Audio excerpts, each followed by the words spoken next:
Bismillahirrahmanirrahim jami'an. Assalamualaikum warahmatullahi wabarakatuh. Alhamdulillah wassalamu ala rasulillah wa la haula wa la quwwata illa billah wa ba'd. Bersyukur kita kepada Allah atas karunia-Nya sehingga Allah masih memudahkan bagi kita untuk mengisi waktu dan sekaligus memanfaatkan waktu yang luar biasa istimewa dengan amalan yang sekaligus juga mulia di sisi Allah Subhanahu wa taala, yakni kita berjamaah salat Isya dan kemudian insyaallah kita lanjutkan dengan salat atau qiyamul lail atau tarawih, sehingga jemaah sekalian yang dirahmati Allah Subhanahu wa taala, tatkala Allah memudahkan kita untuk melakukan amal-amal yang istimewa tersebut, sungguh itu adalah merupakan karunia yang luar biasa besar yang patut kita syukuri. Alhamdulillahirabbil alamin, alhamdulillah. Hadirin jemaah sekalian yang dirahmati Allah Subhanahu wa taala, pada kesempatan kali ini saya ingin mengajak Bapak Ibu sekalian yang dirahmati Allah Subhanahu wa taala bahwa tatkala kita dipertemukan oleh Allah dengan bulan yang luar biasa istimewa. Kenapa disebut bulan istimewa jemaah sekalian yang dirahmati Allah? Yang pertama, saya ingin mengajak Bapak Ibu sekalian untuk mengetahui apa yang diinformasikan langsung oleh Allah Subhanahu wa taala bahwa satu tahun itu ada 12 bulan, dan dari 12 bulan itu ada 4 bulan haram. Ada 4 bulan yang dimuliakan oleh Allah. 4 bulan haram, para ulama menyebutnya sebagaimana kalau kita menyebut kalau mau haji dan umrah itu kemana? Jemaah? Ke Masjidil Haram atau ke tanah haram. Maka bulan-bulan haram itu adalah bulan-bulan yang diistimewakan oleh Allah Subhanahu wa taala. 4 bulan haram yang ditetapkan oleh Allah Subhanahu wa taala itu berlaku sejak sebelum Rasulullah sallallahu alaihi wasallam, bahkan yang nanti sampai akhir zaman. Karena itu jemaah sekalian yang Allah Subhanahu wa taala, mungkin kita perlu mengetahui jemaah hafal 4 bulan haram itu apa saja. 4 bulan haram: Dzulqa'dah, Dzulhijjah, kemudian Muharram, satu lagi Rajab. Nah, inilah 4 bulan haram.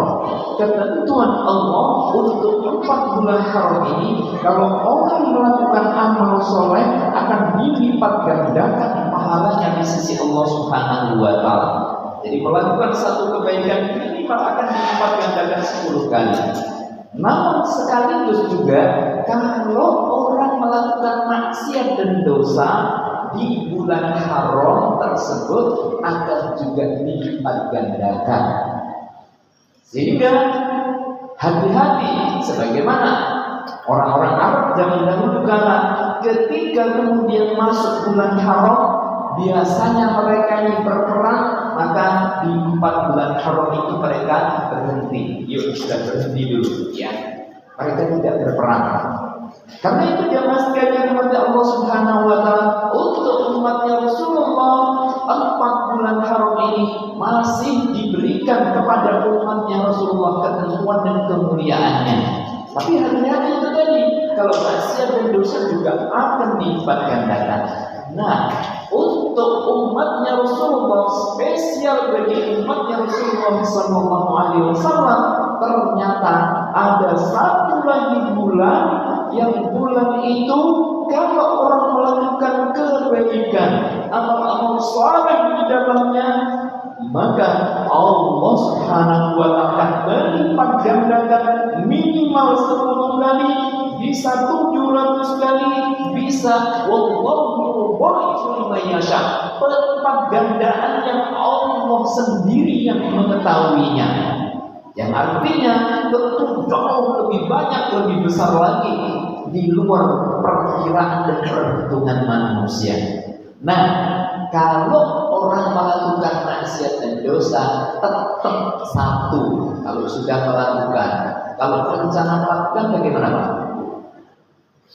Kalau rencana melakukan belum dicatat, ya, belum dicatat. Nih, saya rencana mau habis tarawih, saya mau melakukan misalnya kemaksiatan dan dosa begitu.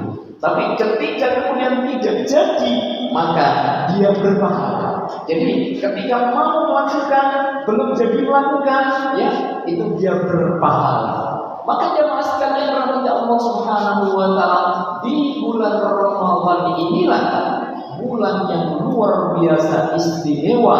Bahkan kemudian ditegaskan oleh Al-Qur'anul Karim bahwa Ramadan itu menjadi sarana yang dipanggil oleh Allah, ya ayyuhalladzina amanu kutiba 'alaikumus shiyam kama kutiba 'alal ladzina min qablikum la'allakum tattaqun.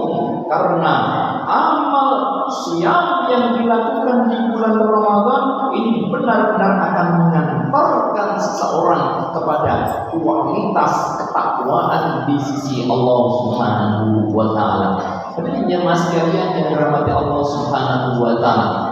Karena itu maka mari kita memahami amal-amal apa saja yang sudah seharusnya kita lakukan di bulan Ramadan ini. Yang pertama tentu sebagaimana di surat Al-Baqarah tadi ditegaskan adalah siam, berpuasa. Maka jemaah sekalian rahmati Allah Subhanahu wa taala, mari di bulan Ramadan kali ini puasa kita bukan sekedar puasa biasa, tapi puasa yang benar-benar berkualitas nilainya di sisi Allah Subhanahu wa taala, puasa yang akan mengantarkan kualitas kehidupan kita, baik dalam hubungan kita dengan Allah, termasuk hubungan kita dengan sesama manusia, akan menjadi manusia yang terbaik. Kuntum khairu ummatin, yang akan benar-benar nampak dalam kehidupannya, karena dia menjadi umat yang terbaik yang dididik langsung oleh Allah Subhanahu wa taala dengan siam atau berpuasa. Yang kedua jemaah sekalian yang dirahmati Allah Subhanahu wa taala, dalam hadis yang sama riwayat Bukhari Muslim dijelaskan dan ditegaskan dalam hadis ini bahwa tatkala yang pertama Rasulullah SAW menyebutkan amal yang istimewa di bulan Ramadan di siang harinya, maka Rasul kemudian melanjutkan di malam harinya ada amalan yang juga istimewa, yakni kalau tadi man shoma Ramadan imanan wa ihtisaban, orang yang berpuasa dengan landasan iman dan hanya mengharap ridho Allah Subhanahu wa taala, maka ghufira lahu ma taqaddama min dhanbi, diampuni, dihapus segala macam kesalahan dan dosanya.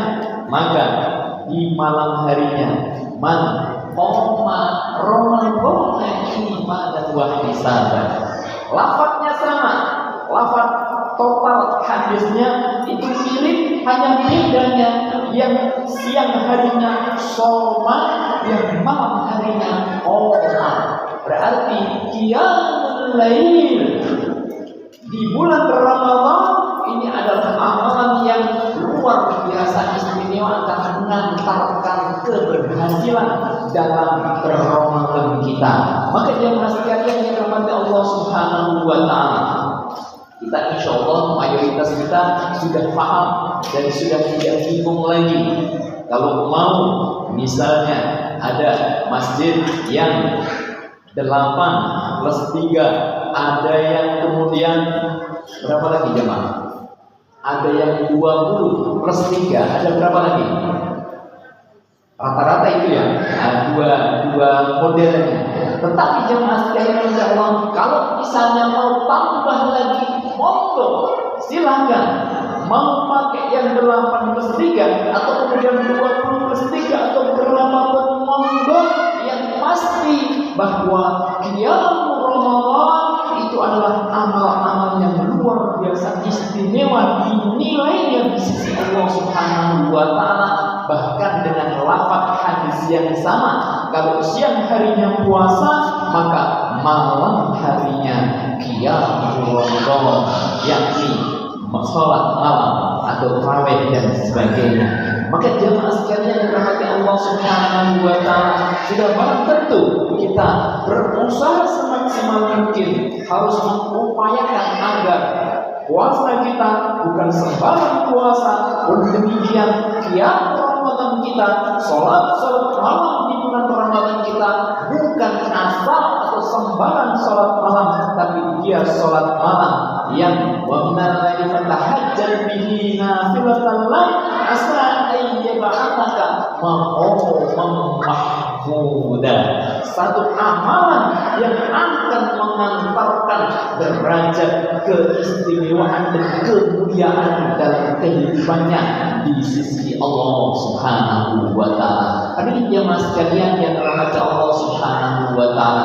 Yang ketiga, yang sangat penting, sangat perlu untuk benar-benar kita maksimalkan dan optimalkan di bulan Ramadan. Sebagaimana dalam hadis Nabi sallallahu alaihi wasallam, di mana artinya Rasulullah sallallahu alaihi wasallam itu adalah orang yang gemar sekali berinfak dan bersedekah. Nah, ketika bulan Ramadan, maka kedermawanan beliau melebihi angin ribut. Jadi wes begitu. Jemaah sekalian dirahmati Allah Subhanahu wa taala, panjenengan insyaallah hafal semuanya ya. Istri pertama Rasulullah siapa jemaah? Khadijah radhiyallahu anha. Khadijah itu orang kaya atau orang miskin? Kaya. Konglomerat, bukan kaya saja, tetapi konglomerat. Mungkin jemaah juga kenal beberapa orang Arab yang ada di sini. Saya ada beberapa orang Arab yang saya kenal baik. Nah, beliau ini ya, orang Arab yang ada di Indonesia saja kekayaan yang luar biasa.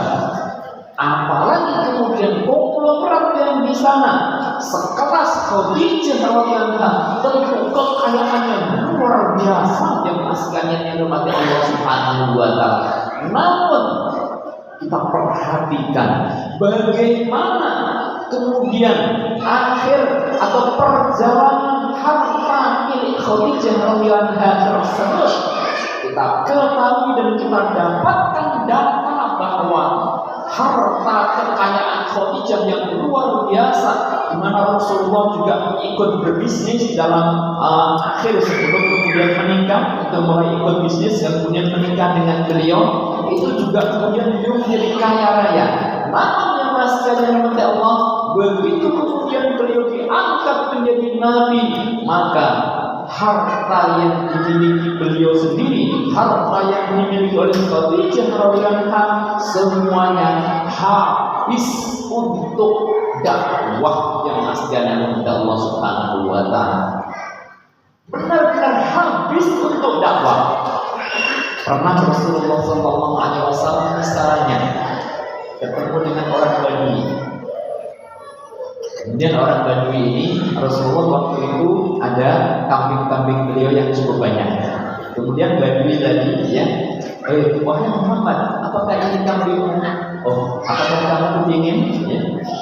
Oh, saya mau. Ya, saya mau dapat diberi, saya mau begitu.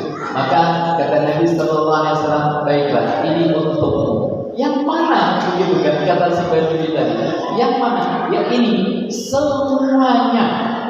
Semua ribuan kambing yang dimiliki oleh beliau itu kemudian diserahkan kepada Badui tadi, sampai akhirnya Badui ini masuk Islam dan membawa ribuan kambingnya itu ke kampungnya dan mengajak seluruh masyarakat kampung tadi untuk masuk Islam. Yang demikian itu jemaah sekalian Allah tidak sekali dua kali, tetapi amat sangat sering dilakukan Rasulullah Sallallahu Alaihi Wasallam, sehingga dalam hadis yang disebutkan bahwa Rasulullah ketika di bulan Ramadan kedermawanan beliau itu melebihi angin yang ribut yang infak sedekah itu benar adanya luar biasa bagi perjalanan kehidupan beliau, dan memang beliau adalah uswatun hasanah, suri teladan yang terbaik. Karena itu jemaah sekalian dari Allah Subhanahu wa taala, pelajaran yang terakhir yang kita ambil dari sejarah Nabi SAW bahwa beliau itu adalah orang yang kegemarannya adalah berinfak dan bersedekah, harus kita jadikan dalam praktek amalan kita di bulan Ramadan. Berapapun monggo, namun jangan pernah dalam satu hari di bulan Ramadan di setiap harinya kecuali kita berinfak dan bersedekah. Silahkan mau sesuaikan. Kalau pas lagi gajian atau lagi kemudian keuntungannya besar dan sebagainya, maka keluarkan yang besar. Kalau sedang, keluarkan yang sedang. Kalau lebih kecil mungkin sama, lebih kecil juga. Monggo, namun usahakan jangan sampai ada satu hari yang terlewat bagi kita untuk berinfak dan bersedekah di bulan Ramadan. Inilah jemaah sekalian yang dirahmati Allah Subhanahu wa taala. Amalan-amalan yang luar biasa istimewa yang sudah seharusnya kita benar-benar praktekkan di bulan Ramadan ini. Dan sebagai penutup jemaah sekalian yang dirahmati Allah Subhanahu wa taala, jangan lupakan bahwa di antara kita manusia itu banyak kesalahan dan dosa. Karena itu salah satu yang harus kita manfaatkan dan optimalkan di bulan Ramadan, di mana Allah Subhanahu wa taala akan mengobrol dalam tanda kutip ya, akan mengobrol maghfirahnya, ampunannya. Maka mari kita wasari'u ila maghfiratin rabbikum wa jannatin 'arduha as-samawati wal ardu u'iddatil muttaqin alladzina yunfiquna fis-sarra'i wad-dharra'i wal kadhimina al-ghayza wal 'afina 'anil nas. Menahan amarah kita terhadap sesama manusia dan kemudian saling memaafkan kepada sesama kita. Semoga jemaah sekalian yang dirahmati Allah Subhanahu wa taala, Ramadan tahun ini benar-benar menjadi Ramadan yang kita akan mampu merealisasikan 4 nilai istimewa teladan dari kanjeng Nabi kita Rasulullah Muhammad sallallahu alaihi wasallam. Amin Allahumma amin. Terima kasih atas segala perhatian, mohon maaf atas segala kesalahan. Usini wa iyyakum bittaqwallah wallahul muwaffiq ila aqwamit thoriq. Assalamualaikum warahmatullahi wabarakatuh.